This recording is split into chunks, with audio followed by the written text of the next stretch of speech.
Glædelig uge og velkommen til den første adventsopgave i jeres adventskalender.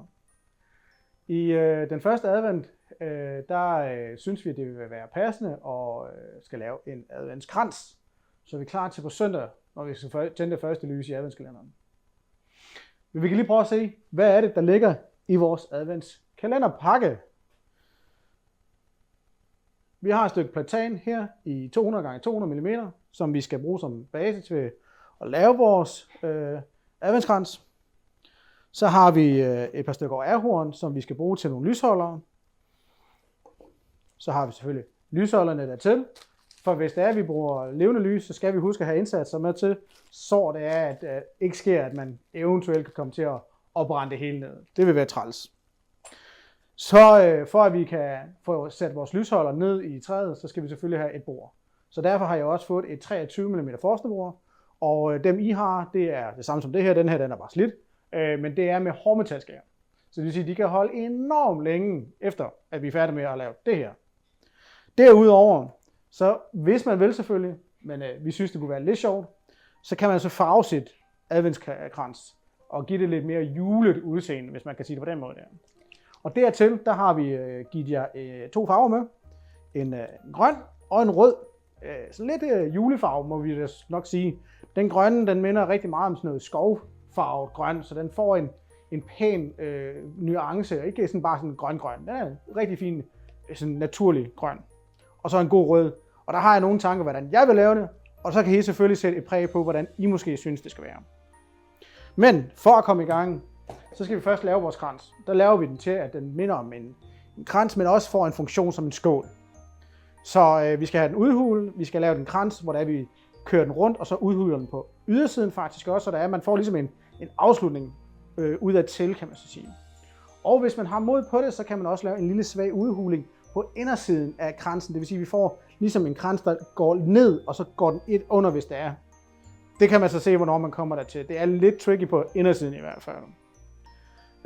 Når vi går i gang, jamen så kan man vælge at gå ind og sætte sit træ op på den ene eller den anden måde. Det bestemmer man selvfølgelig selv. Der er nogle forskellige muligheder og måder, man kan gøre det på. Jeg har snydt lidt, ligesom i tv-køkkenet. Jeg har forberedt en klods her. Jeg har gjort det. Jeg har lige skåret den af.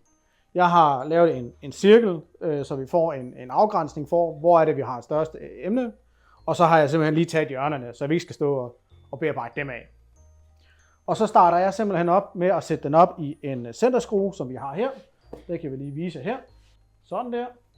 Det er den her centerskrue, vi bruger. Der har jeg forboret et hul i centeret, som bare skal skrues op. Jeg har så en afstandsklods her, så det er, at jeg ikke skal bore så dybt igennem. Så derfor sætter jeg min afstandsklods op her, og der kan man lave en i træ eller et eller andet, hvad man nu lige har. Skruer den op. Låser jeg lige min aksel her, så det er lidt nemmere at styre. Sådan der. Og så skruer jeg lige det sidste stykke ind. Sådan der. Så har jeg en centrerpatron med standardbakker på, hvor det er, at vi kører med en svalehaleprofil. Så derfor, når det er, jeg laver min yderside her, så skal jeg have lavet et hul her på midten, hvor vi kører med standardprofil størrelse.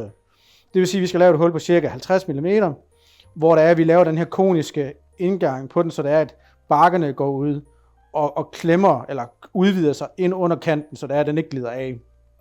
Men tanken er, at vi starter med at køre den ud på ydersiden, ligesom lave det, hvor vi forbereder, at vi skal lave vores kant rundt, hvor kransen der måske kommer til at køre i den øverste tredjedel cirka. Og så kører vi ellers bare, hvordan vi lige kommer til at passe, når det er, vi kommer derhen til. Når vi har lavet kransen, så går vi ind til videre skridt, når det er, vi har kommet dertil. Og så skal jeg lige vise jer, hvordan man kan gøre eventuelt. Men først og fremmest får vi kørt den her helt rundt med vores drejejern. Jeg kommer til at køre primært med 13 mm ujern, altså bowl gouges er mit primære brug, og lidt spindeljern også. Og en mejsel. Mejselen bruger jeg til, når jeg skal lave min recess indvendigt, til at holde med bakkerne, fordi den er rigtig god til lige at kante den af. Der findes også skraber til det arbejde, hvis man har det for eksempel også. Det kommer lidt an på, hvad man har. Men jeg kommer til at bruge ujern, primært bowl gouges, Jeg kører rigtig meget 12-13 mm, og så en 16 mm til grov bearbejdning, hvor jeg skal fjerne materialet. Men det kommer sådan stille og roligt løbende, og jeg skal nok fortælle, hvad det er, jeg gør. Men af med hunden, på med min airflow, så det er, at vi beskytter os selv, og så skal vi lige sætte noget udsugning op, så det er, at vi kører ren røre. Så lad os komme i gang.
Så det vi har gjort nu, det er, at vi har lavet plads til vores centralpatron. Jeg har lavet en bund, og på min bund, der laver jeg så det her en ring, som kommer til at stå på, så den lige bliver hævet over bordet. Det kan jeg godt lide, det synes det ser rent udseendemæssigt pænt ud. Vi har lavet en lille udhuling op under vores kant, så den er egentlig klar til at blive vendt rundt. Men inden jeg vender den, så sliber jeg den selvfølgelig. Så giver jeg den voks, og jeg kommer til at give den et tyndt lag sandingssiler op under her, men ikke ude på selve kanten. Bare jeg stopper den ligesom op i kanten her, fordi hvis jeg putter sandingssiler ovenpå her, så kan jeg godt risikere at komme noget camouflage med vores farve, når vi nu skal have det på. Så jeg sliber den, får pudset den op til en kron 400. Det plejer jeg at gøre som minimum. Så lige et lag sandingssiler, og så får den en gang voks. Så vi er sådan set klar til at vende rundt, og den er egentlig færdig. Jeg tror lige, at jeg kommer til at lave 2 riller i bunden her, så bare lige for at lave noget ekstra, så det ikke bare er en kedelig flad bund. Det er sådan lige det eneste. Og så er det ellers slibe, og polere og vokse.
Så har jeg fået den pudset godt op, og så inden jeg går videre, så vil jeg faktisk bruge en slibepasta voks,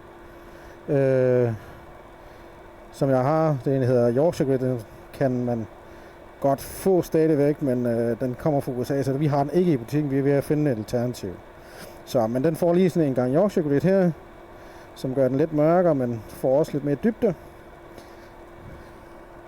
Og efter Yorkshire Gridden, så får den så en slutvoks, som gør, den får noget beskyttelse og sådan noget. Og Yorkshire Gridden er en ren slibe materiale, men jeg synes bare, at den lige giver en god dybde.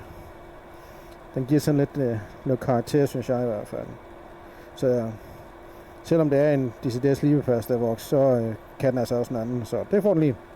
Og så får den en glansvoks bagefter til at beskytte den og give den en vedvarende glans.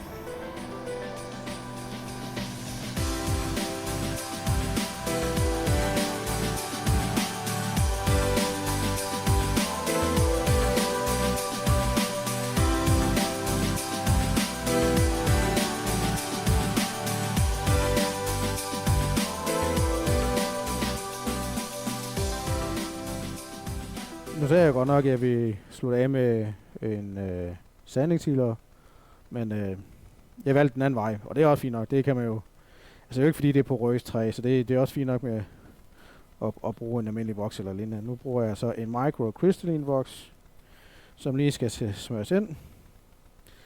Så skal den bare lige have lov til at dække overfladen og sætte sig i et kort øjeblik. Poleres ren. Og så er vi klar til at vende den rundt. Så, det gør vi nu, og så vender vi den rundt.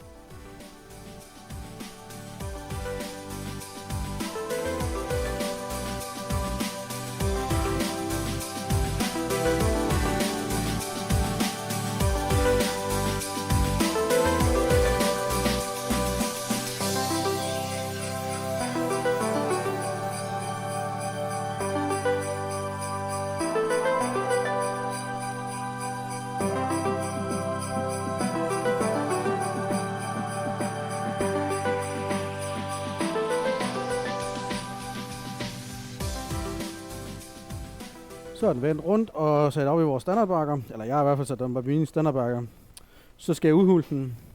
Så selve kransen kommer til at være 2,5-3 cm bred ved at skyde på.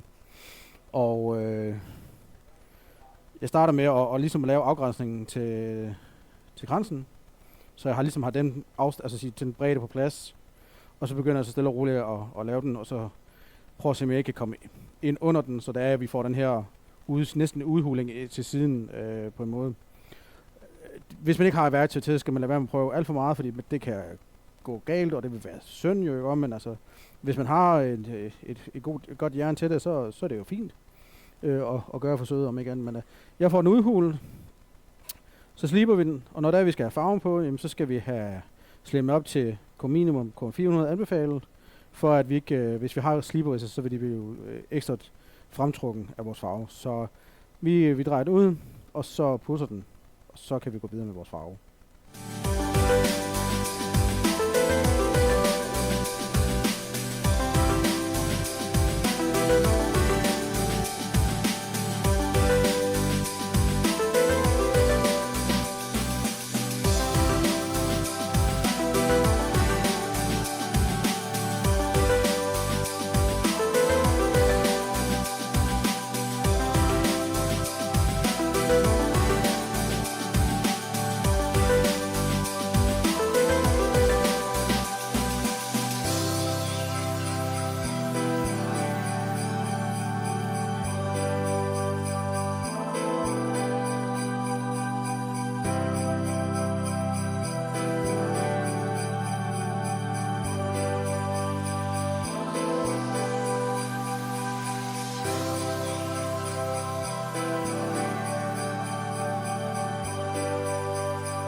Så har jeg lige hurtigt slævet den over første gang. Så lige ser jeg, det ser rigtig fint ud. Jeg er rimelig tilfreds med det her. Men inden jeg slipper den færdig, så vil jeg lige have boret mine 4 huller til lysene.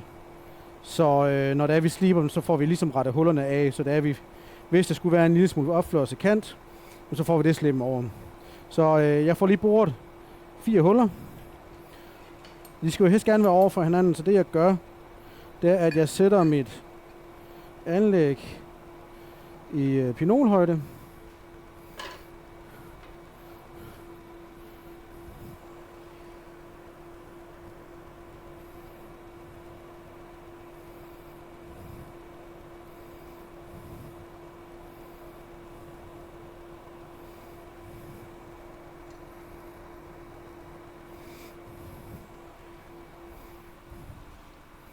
Så mærker jeg af på den ene led.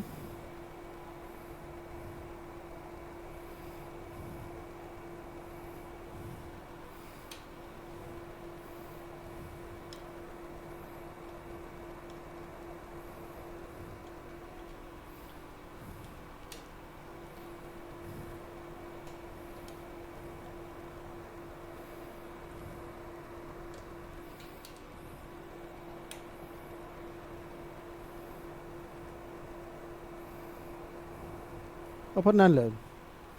Sådan der.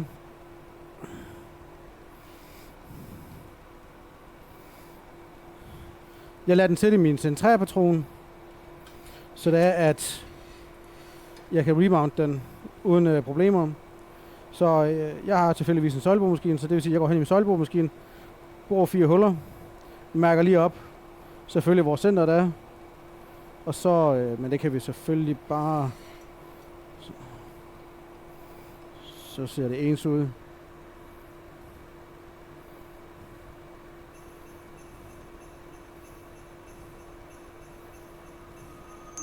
Sådan der.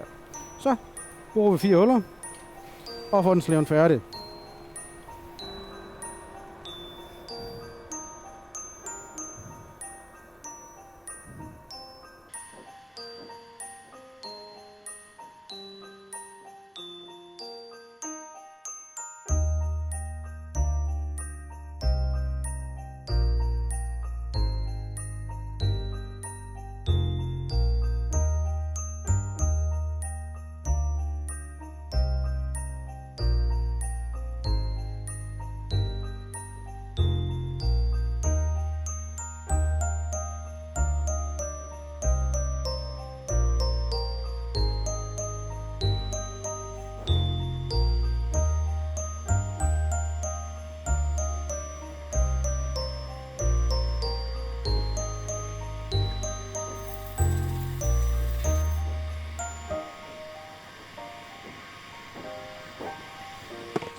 Så er den pudset rigtig fint op. Så det jeg gør nu, det er, at jeg vil prøve at tape den op, så den kommer til at ligne, at der kommer til at være et rødt bånd, der ligesom snor sig ind over kransen. Så først og fremmest så gør jeg det, at jeg taper den op, så jeg får en rød stribe. Det vil sige, at jeg taper op, så jeg får den, som skal indikere en rød stribe. Farver den grøn, fjerner tapen, og så skal jeg tape den op igen. Farver den rød i midten, hvor det er, at den første tape sad. Husk at sørge for, at farven får lov til at tørre.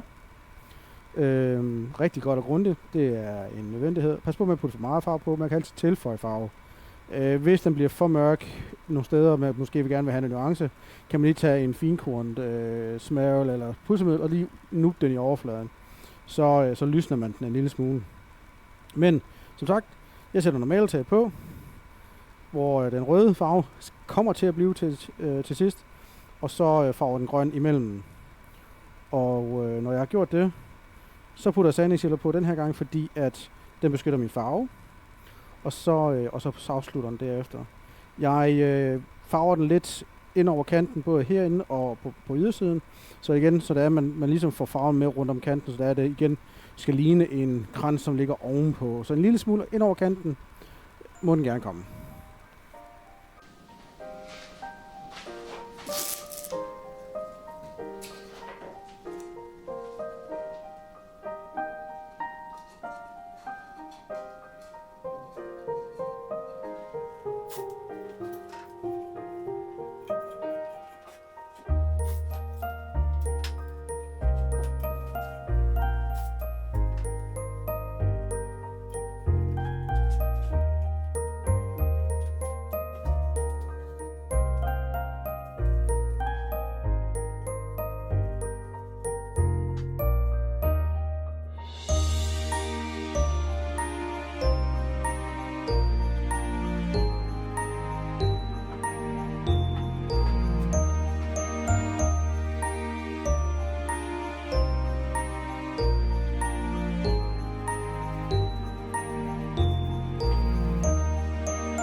Så har den lige fået det første lag grønne her, og den skal lige have lov til at tørre, fordi at den kan altså godt variere i farven, når den er tørt op. Så derfor får den lige lov til at tørre. Hvis der er nogle steder, hvor jeg tænker, at den skal have lidt mere, så putter jeg selvfølgelig lidt mere på. Hvis den bliver for mørk, jamen, så kan man som sagt nippe den lidt i overfladen med et stykke fint slibpapir, en eller anden art, kun 600-800-agtigt. Når den lige har fået lov til at tørre, og jeg er tilfreds med det, malertapen af, så sætter jeg malertapen på den anden side, så modsætningen, og så maler jeg så, altså farven rød der, hvor malertapen sidder på nuværende tidspunkt. Så vi får vores, eller jeg får min, så at sige, rem eller bånd rundt om, kan man sige. Når det er, at jeg skal afslutte det her, så giver jeg en sandingssiler på farven bagefter. Jeg giver den ikke sandingssiler nede i bunden af skålen og så videre der, fordi at jeg vil gerne have det samme farve som indvendigt som udvendigt. Så derfor giver jeg den samme behandling i midten, hvor træet er, så jeg får samme farve. Så nu skal den bare lige tørre, og så går vi videre med det.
Så har den fået sandingssiler, og sandingsilerne har lige fået lov til at tørre.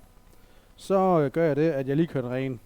Og det gør jeg sådan set med en håndfuld spåner, så det er, at den lige får lov til at tage overfladen. Og når jeg har gjort det, jamen, så er det voks. Og så er den egentlig klar til at få monteret nogle lysholdere. Så jeg kører lige ren, så er det voks på, og så er den klar.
Så er vi blevet færdige med bunden af vores krans, vores adventskrans.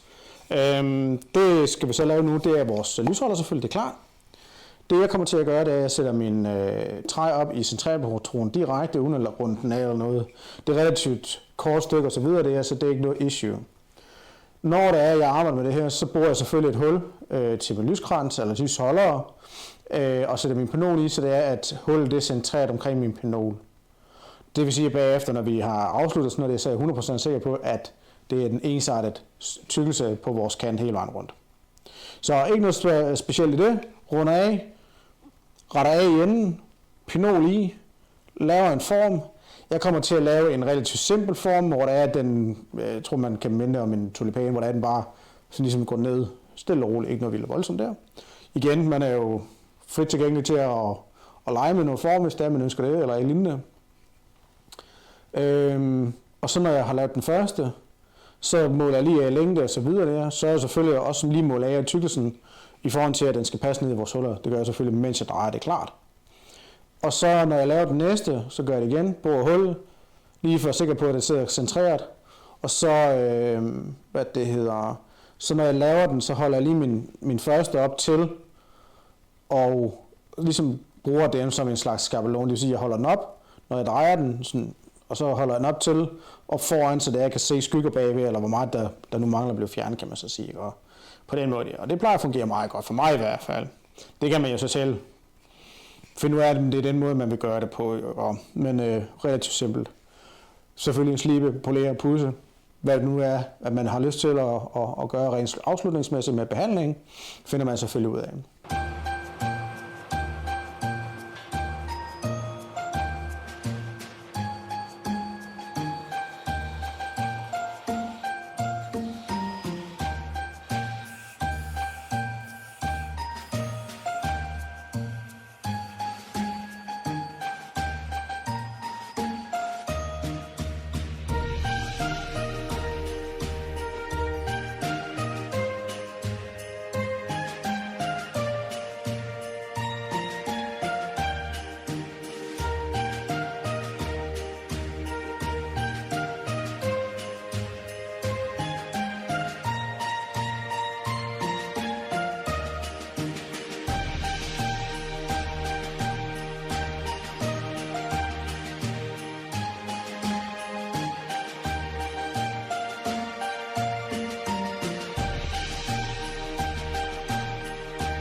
Så var der et stykke adventskrans.